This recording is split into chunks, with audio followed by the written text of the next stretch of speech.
All right, it's Wednesday. I'm back with The Positive Effect. My name's April Sobral. I am the founder and president of Retail U and an author of the book called The Positive Effect. And every week I show up here and go live with my amazing network of retail leaders. And this week I'm so excited because I've got Rachel Williamson on. Hi, Rachel. Hi, April. I'm so excited to be here. Me too. You were like one of my first podcasts that I ever did. So I'm so fun.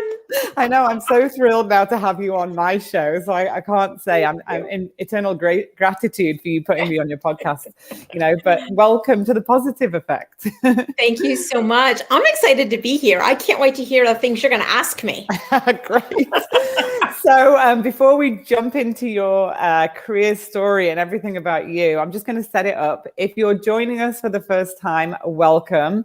If you find this in your stream, please share it with your retail network because we want to get this conversation out to as many people as we can.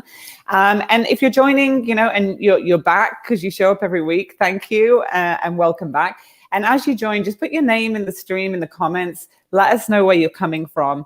And then, make some comments as we go through the show. Like, what are you learning? What stood out for you?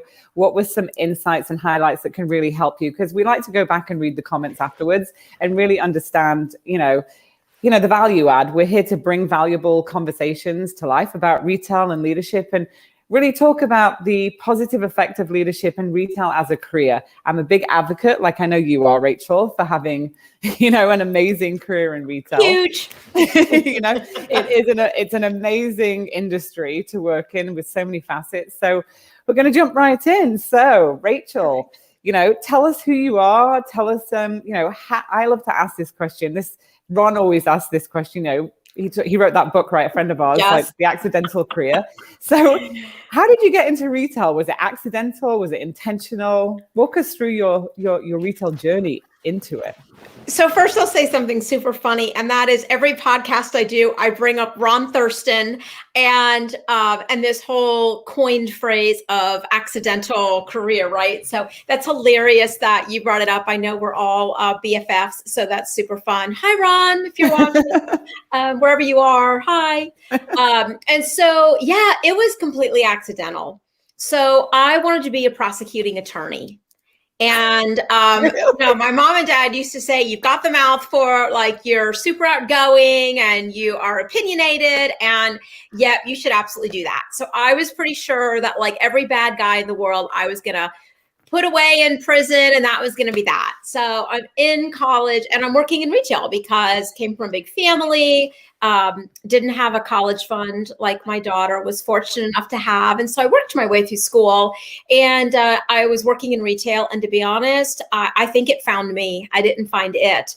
And it, that feeling of when you're doing something that you should be doing, like from the very first job at 16, working at the shop for Papagallo, wearing my little preppy embroidered whale pants and monogram sweater and the little handbag with the button on cover and my penny loafers with the penny in it, right? Super prep. And I loved it. I loved retail. I loved the customers. I loved the merchandising. There wasn't a single thing about it. And so I was still in school, but I was really loving retail. When I finished school and it was time to think about law school and all that, I said, yeah, I don't want to do that. I actually want to do retail. And so I got a really great job working for a small retailer and I was a buyer. So I was flying from New York to LA like every other month, going to market, picking assortments, monitoring sell-through.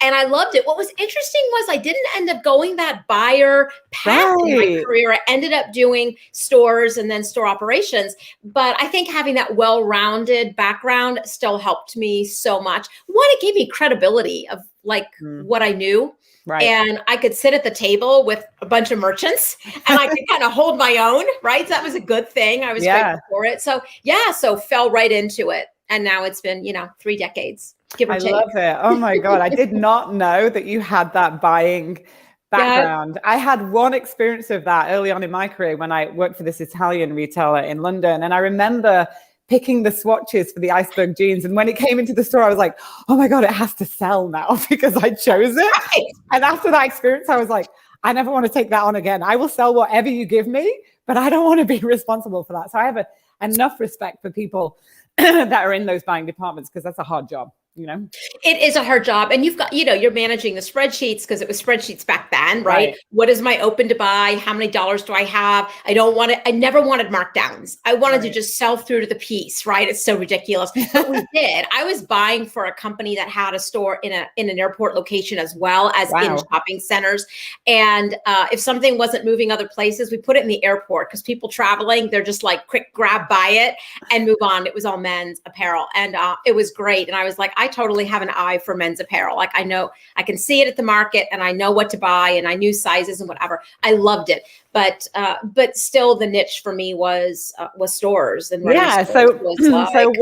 so walk us through your next steps. So you said 3 decades. So walk us through, because this show is really about inspiring retail leaders that, about a career in retail. So you've had an amazing career, right? Where you ended up and what you're doing now. So walk us through what happened next and how you got into stores and operations. Yeah, so this is super fun. True story. I was working for a different retailer. So I was recruited by another small retailer, but even bigger. They had stores in what I'll call the tri-state area around where I live. And I was the area manager. So I was traveling around, I was hiring, I was training, I was merchandising. When you're a mom and pop business, which is what these were, you're butcher, baker, cabinet maker, right?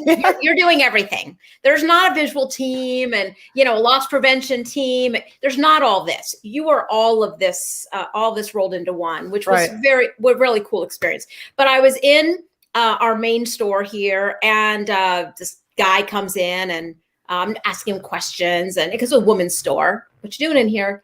He's buying for his wife. I needed a gift for her, whatever. And I'm asking all these questions and put together an outfit, and he ends up spending a lot of money. And the next day, he's calling, looking for me. Turns out the guy was a district manager for the Gap. And he was like, yeah, what do you do? Like, what's the deal here? Great experience. Loved you. Want you to come work for me.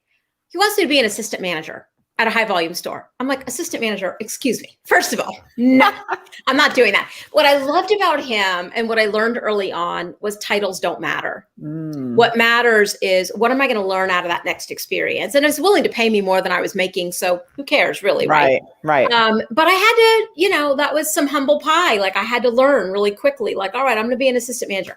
He's like, I promise you, if you're as good as I think you'll be, and as you think you are, you'll get promoted really quickly at the Gap.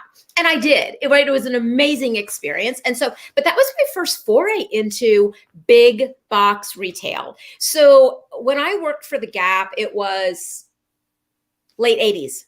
Okay. Oh my gosh. And they were on the top of their game. The black and white big window banners, Elements of Style. Anybody watching, if you remember Elements of Style, it was like cool musicians in Gap jeans and a pocket tee and rolled up and just, they were just the coolest. And this ad campaign was amazing. But at that same time, Gap was opening what they called superstores, right? I guess remember that. You remember superstores? Yeah. Okay, so I ran one of the first superstores, and 12,000 square feet, which then was really big, because Gap stores were like 3,000 square feet. So it was really big. And I had it like at holiday, back to school and Christmas, I had a team of 100 people working for me. So, I mean, it was big, because you got huge freight coming in the back door, and you used to have to be able to bounce a quarter off the jeans. You knew the denim fold was right if you could bounce a quarter, right? So all the things you learn. I said that the Gap was really my operations boot camp. It's where I learned what running a great store really looked like. And so I learned a ton. I think my time at the Gap was more about being really resourceful and finding tons of people who wanted to work at your store. Because you needed a lot of people. And I think it was just the operations thing. And so I learned that. I stayed with them for about 5 years, like manager of the year, trainer of the year, and moved into some other roles with them. And then I got recruited again to go to Ann Taylor. And this was not when Ascena owned Ann Taylor. This was when like Ann Taylor was like the hottest brand, right? And so cool apparel, and very different model. And loved the person I interviewed with, and said, Yep. Because we all know this already, right? But Yeah. you don't work for brands, you work for people. You work for people. And so I was so excited about working for this woman. I was like, she's going to be my mentor. I'm going to learn so much from her. Jean St. Pierre. Hi, Jean.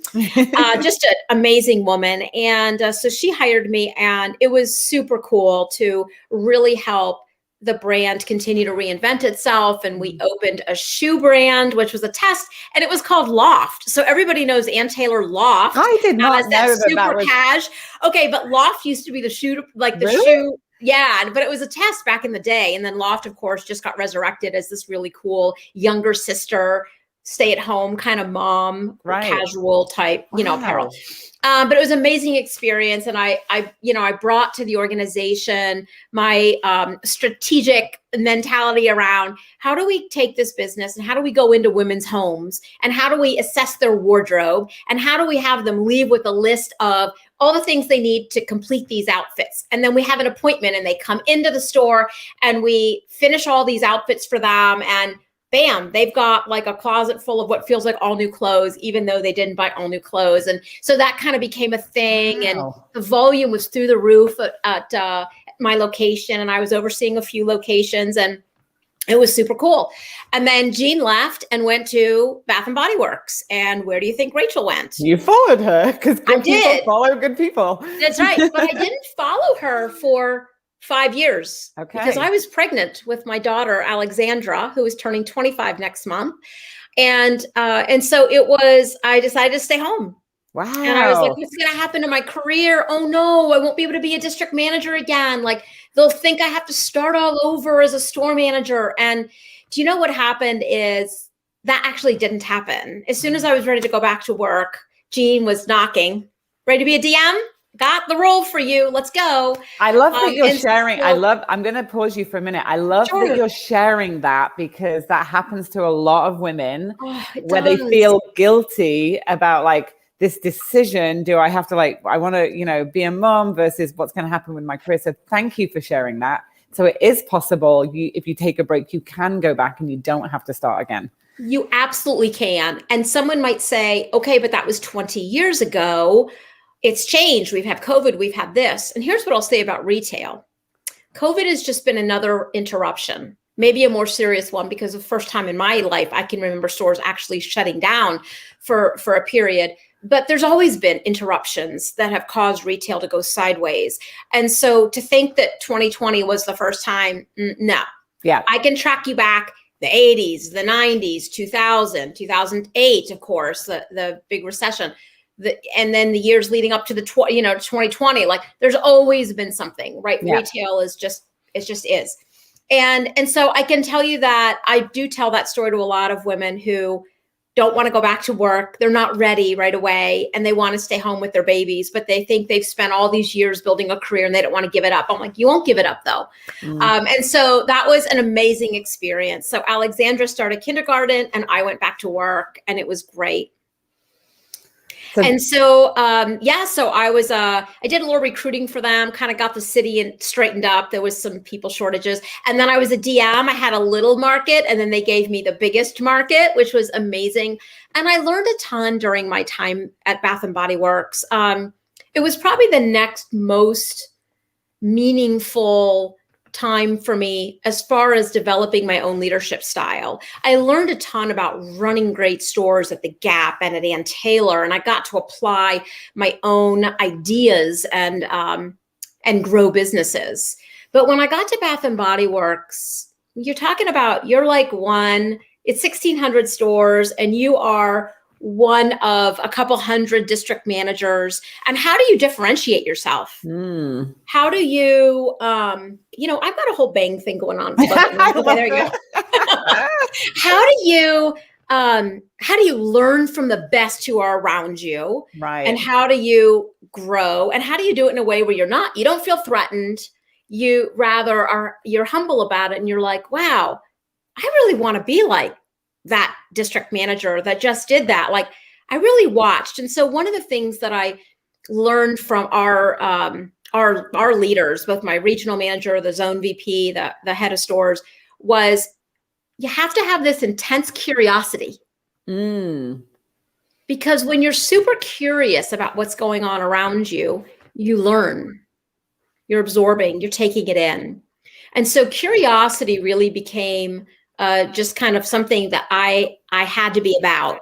Right. And I would literally use the word, I'm curious, tell me more about that. Like, Oh, what I did love you say that. you just did? And so I find that when you are a type A personality and you feel like you're super driven, motivated, you've been successful, whatever, it's easy to get defensive about, like, if someone says to you, oh, you should do that different or better. And it's like, wait, what? I thought it was so good. And so what it did is it took me off that path of just how I felt like I was wired. And it took me on a new path.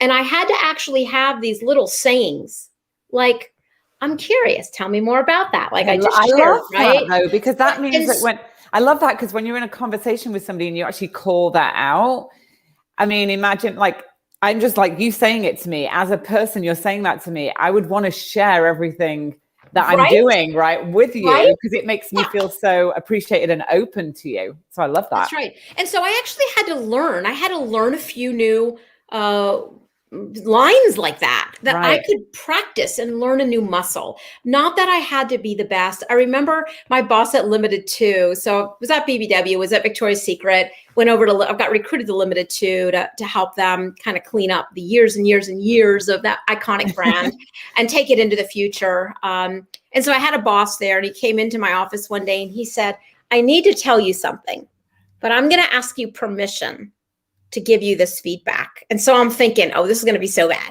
So I'm like, of course, permission granted. What's up? He goes, and Barry, if you're watching, you know I'm talking about you, Barry Esposito, one of my favorite bosses. He said, I need you to release yourself of having to have all the answers all the time. Oh. I need you to release yourself from having that pressure.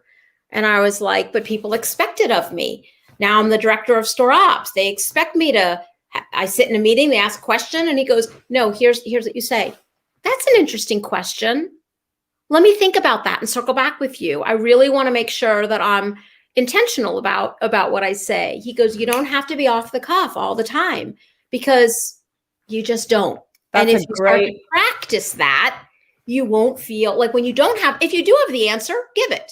But if you don't have the answer, you don't have to. He's like, I can see you getting like flushed. Like, oh, I have the answer to this, right? That's such a great insight. Like, if I was watching this, I'd be taking notes right now, because you are dropping some golden nuggets. It's like, I remember having that moment where I was like, I didn't have to have all the answers when I started moving up. And then I was more becoming the facilitator, creating environments where people would share and I could draw things out of them. But we all have that moment, right, at different levels of leadership in our career where we're like, you know, we think that we need to know the answers, and we actually don't. We need to be able to help people come together with a ton of different answers and then kind of select the best ones. But that is a lot of pressure when you feel that you have to come up on the spot and have an answer. So I love what you just shared and that piece of feedback that he gave you. That must have been game changing for you. It was probably another just big pivot moment in my own personal leadership style, and just in how others would perceive me. I was like, I thought I was being so helpful by having the answers. And then what I realized was some people perceive that as, well, just she a little Miss Know-it-all, like, what's the deal here? She just knows everything. And so I did, it was a pivot for me for sure. And I think the other thing that was cool was right after that, we were doing some work around DISC and other things in the organization. Right. And you learn that your team really should be the D's, the I's, the S's, the C's, right?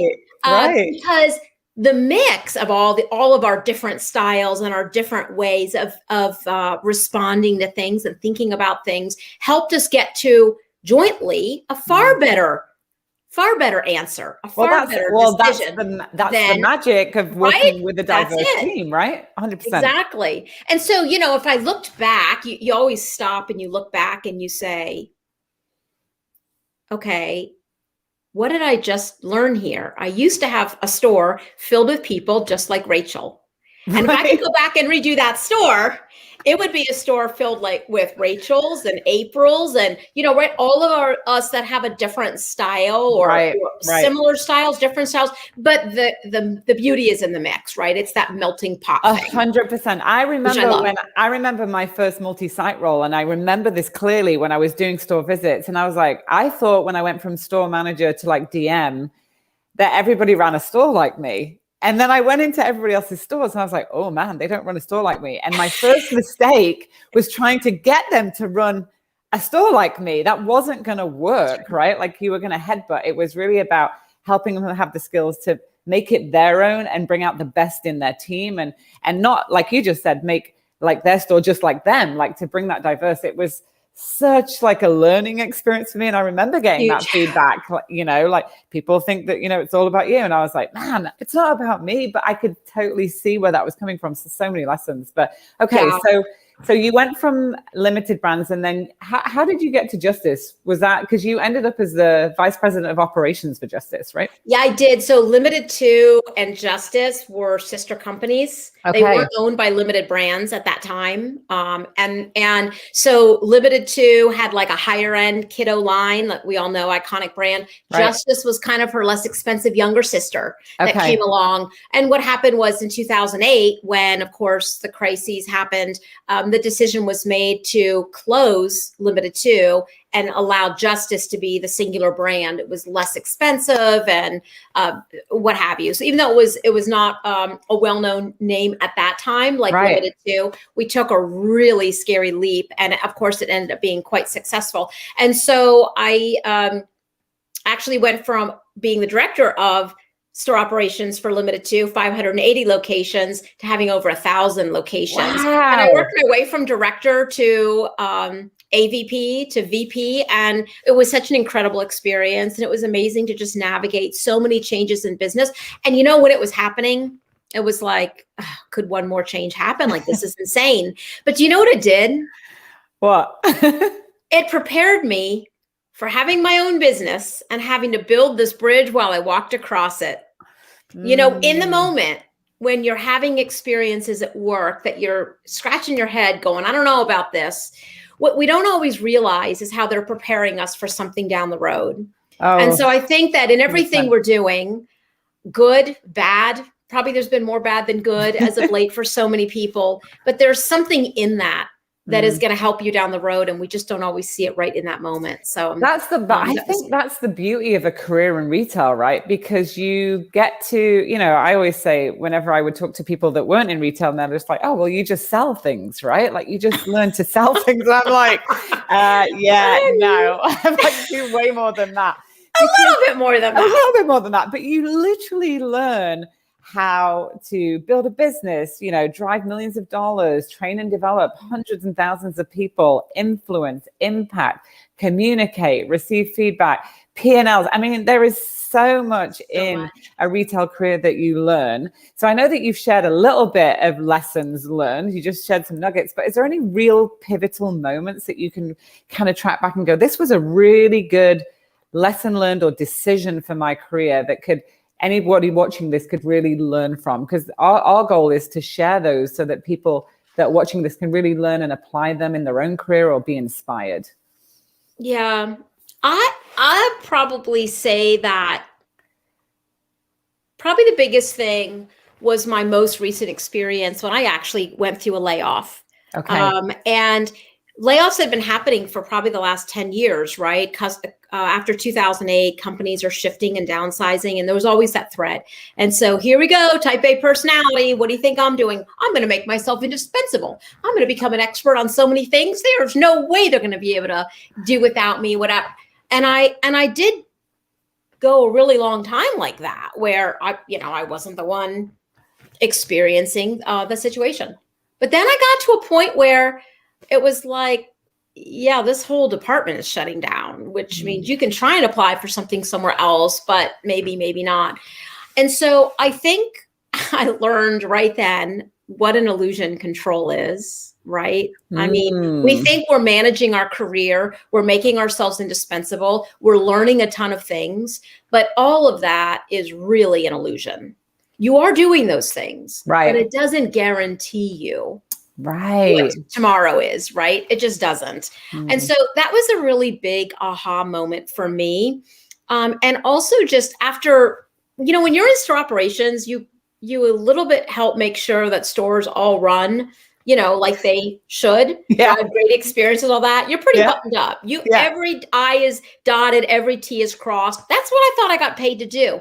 So to make a shift from doing that type of a job to starting your own business is a pretty significant shift. Yeah. And, for me, what I realized was I didn't have to have all the answers. It circled right back to me. I remember talking to Barry actually, and he, I reminded him of that conversation.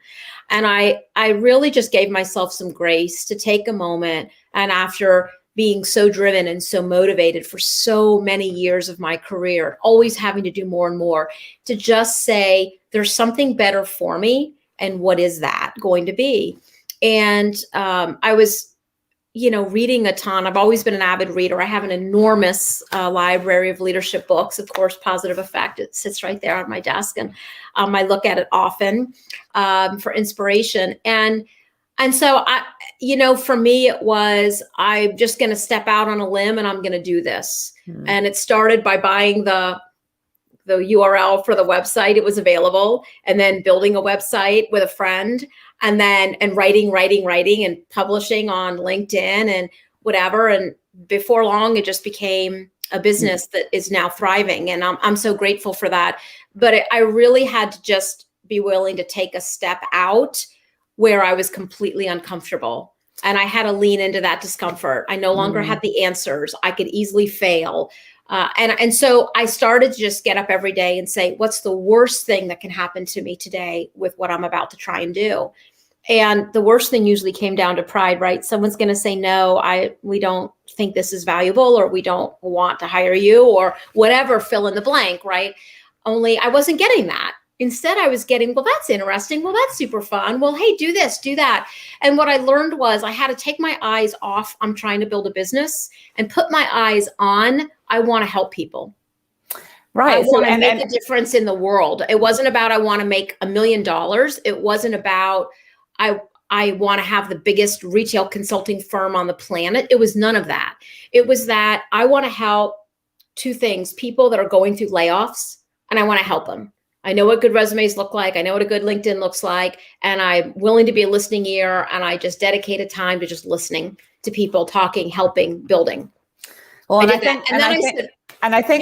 I think that's good advice for anybody, wherever you are, whether you're like you or me now, helping our industry with what we're doing, or if you're in a retail career and you want to grow and pivot or whatever it is. I think that's just golden advice, because if you go back to our retail careers, why did we grow so much in our careers? Was because exactly what you just said. We wanted to help people. We wanted to solve problems. We wanted to be in service to others. We wanted to build great teams and make people feel good.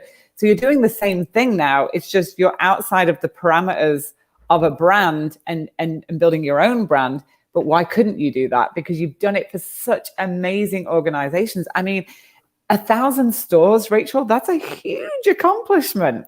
1,000 stores was, I don't know, I think back and I'm like, I always go, oh, when I was a DM, that was my favorite job. Like that was so awesome. That was my favorite.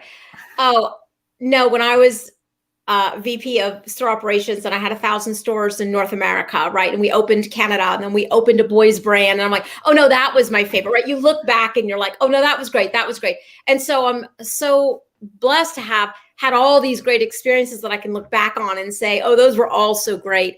And now 10 years from now, I'll look back and say, by far the most fun I had was really being able to help people outside of a corporate role and be able to make my own rules. Yeah. And be able to decide what I do today and what I do tomorrow and what I do next week, and be able to help smaller businesses who don't have all of the resources that all these great brands that I had the pleasure of working for have, and being able to help them be successful without all of those pieces and parts, like helping them see that there are things they can do. And in running stores, it's operationally excellent stores.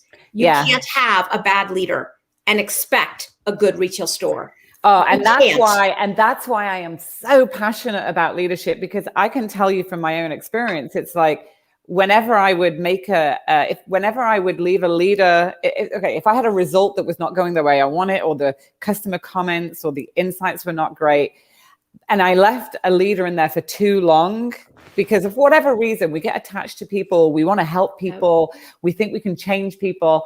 And then if I would make that, and then I learned this, I kept one leader in a position too long, and then I made a change and I saw the results change dramatically. And I was like, man, if I could have done that like a year ago. But I think that's a lesson learned. We work in a business where we connect with people, where we build relationships. That's what makes retail so good, and that's what makes the experiences so good. But as a leader, you have to really recognize what the impact of leadership does on a business. And it's one of those things, it's like I get asked all the time, what's the ROI of leadership development? And I've just started talking about ROE, return on expectations, instead of return on investment. Because if you want to deliver and achieve all the expectations you set out as a team, as an organization, you have to have great leaders. And don't assume that all leaders know how to lead. There's leadership within everybody, I believe, but pulling it out and giving them the tools and resources of how to have those conversations. Can't tell you how many times people have said to me, how do I say this? How can I have that conversation? They're fearful of having those tough conversations with people. But like you said, the person that gave you that conversation was such an aha moment, and look at how it changed your career. So that's why I'm so passionate about leadership development. That's why we're doing what we're doing at Retail U, because we just believe in it so much. Right? That's right. There is no shortcut for leadership development. There just isn't. I mean, I look at, I'm a big follower of Simon Sinek, and I love his videos, and he talks about leadership. And like you, I think he thinks that leadership is in all of us, but it's like a muscle, and you have to use it. You've got to learn. You've got to grow as a leader every day. You can't just be, okay, I've got people that report to me, I'm a leader. No, you're a manager if you have people who report to you. Yeah. You're a leader when you take those people and you develop them to be the best that they can be. So we're coming up to 9:30. I could stay talking to you for a whole hour. I can't even believe it's the end of the time. April, whatever. We're going to stay on a bit longer. So we're going to go for another 7 minutes, I think. And then, and we'll have to have you back for part 2. Oh, I would love to. So I could talk about this whole leader thing all day with you. But if you had to give, I always say this, retail's really evolved, and you talked about it a lot. There's always been disruptions in retail. There's always been things that are changing. So if you look at retail, the future, that, the next 10 years for leaders coming into it, finding this conversation, what's Rachel Williamson's, and your dog's giving us some advice as well. McGregor just wants you to know what she thinks. So nicely timed, McGregor, nicely timed. I love it. So what advice would you give retail leaders to be successful in the future? What's Rachel Williamson's advice, Yeah, so probably 3 things. One is you can never stop learning. So sign up, take classes, watch videos, read books. Amazon is probably delivering another leadership book today. I'm an executive coach, and so I work through with people. I work through books with them on how they're learning and developing. So I would just say you can never stop learning. That's number one. We've never arrived, right? Right. Number one. Number two, you've got to really learn to be resilient. And I think there's a lot of folks that struggled. We learned in 2020 who the resilient ones were. And I think to be effective in retail, you have to be resilient. You've got to be ready to pivot and do something different in order to make your store make sense. And then I think the third thing is you really have to be in tune with your customer. We have a tendency to think our ideas are fantastic. We're smart people, right? We have great ideas. But what I'll say is, if they're not solving for a customer pain point, or something that the customer maybe isn't even a pain point, but something that doesn't make the customer's experience better, it's probably a waste of time, energy, and money. And so I would just encourage, I'm a big design thinking person, an advocate. And I believe if we use empathy to understand our customers' pain points, and that customer, by the way, can be your internal associates, your internal customer, and it can be your external customer. But those are probably the 3 things that I that's such great advice. And one thing I used to do religiously when I was running stores was I would go into the stores, and I see you on LinkedIn, drive into a mall, going to talk to store managers. I think what's unique about what you're doing is you talk to store managers constantly. They have the answers, by the way. For any head stores or regional managers that are listening, stop trying to come up with all the answers. Get out of the office, get in your car, drive to a store, talk to your managers, talk to your stock associate, talk to your part-time salespeople, and they will tell you what you need to solve for, and they're usually right. So I find that's where I'm the most inspired, is when I spend time talking to leaders in our retail stores right now and understanding what their struggles are and what they're hearing from the customer. And that's the best place to start. 100%. I remember the last thing I did at David's Tea before I left was bring 50 managers to the office, sat them in a room, had massive Post-its on the wall, all different departments, and was like, write down what you do from a process standpoint, how long does it take you? And then and then they presented to the departments. And then we spent the next 6 months flipping those Post-its, to taking away, helping them get their time back with the customer, as opposed to looking for a price tag, which took them half an hour, which the office didn't even know, right? So like, to me, that is so important, especially we've been in a year of social distancing, to get back in the stores. So that's right. Your advice is golden. And I love the name of your company. I found you because of your social posts and the name of your company. I'm like, what's it called again? It's like running great stores. I'm like, who doesn't want to run great stores? And I bought myself a Mini Cooper last year, British Racing Green, with the English flags on the mirrors, and the license plate on the front is running great stores. And so as I travel around, there's like managers that will write a note and leave it on my windshield. They're like, are you in my store? Where are you? It's so cute. I keep all of those. But it's really fun. And when managers are around, and they'll lean on the bonnet, and I'll take their picture. And we're gonna start a social media campaign around those. Like, I am running great stores, like just managers out there. Oh, now yours is popping in the background. That's funny. He's your timer. He's like, I think y'all's time is up. I know. So Rachel, how can people, this was an amazing conversation, and I am going to have you back for part two, but how can people find you? I know that you're launching now something new in your business, an operations toolbox or something like that, right? I am launching the digital retail playbook, and you can learn more about it if you go to runninggreatstores.com and just click on retail playbook. It'll tell you all about it. It's a subscription-based model for retailers, small retailers or larger emerging retailers, to be able to have all of the operational excellence that they need to run a really great business: people, customer experience, and operational excellence. So it's super exciting. I've been selling it like crazy. And it's going to help so many retailers be able to run great stores and drive better customer experiences, which will result in, better sales, results, right? Which is, we're not a nonprofit, right? Retail is out to make money. So and we need to, because check it out. If we keep driving results and helping businesses do that, then there'll be more people to be employed in jobs. So it's all good, right? Absolutely. So I can't thank you enough for all the work that you're doing in our industry. You're a positive force, making a positive impact on everybody that you come into contact with. So I can't thank you enough. And I'm just so happy that I'm a friend of yours now. Oh, thank you, April. Well, thanks for today. It was so fun to get a break from my day and all my meetings. And of course, now I'm going to jump back into them, but it was awesome and so much fun. Would love to be back anytime. So with that, you got all our golden words and wisdom and learned a bit more about Rachel's story. You can reach out to her. We'll definitely go back and share anything that you learned from this conversation. And I'm going to say it again.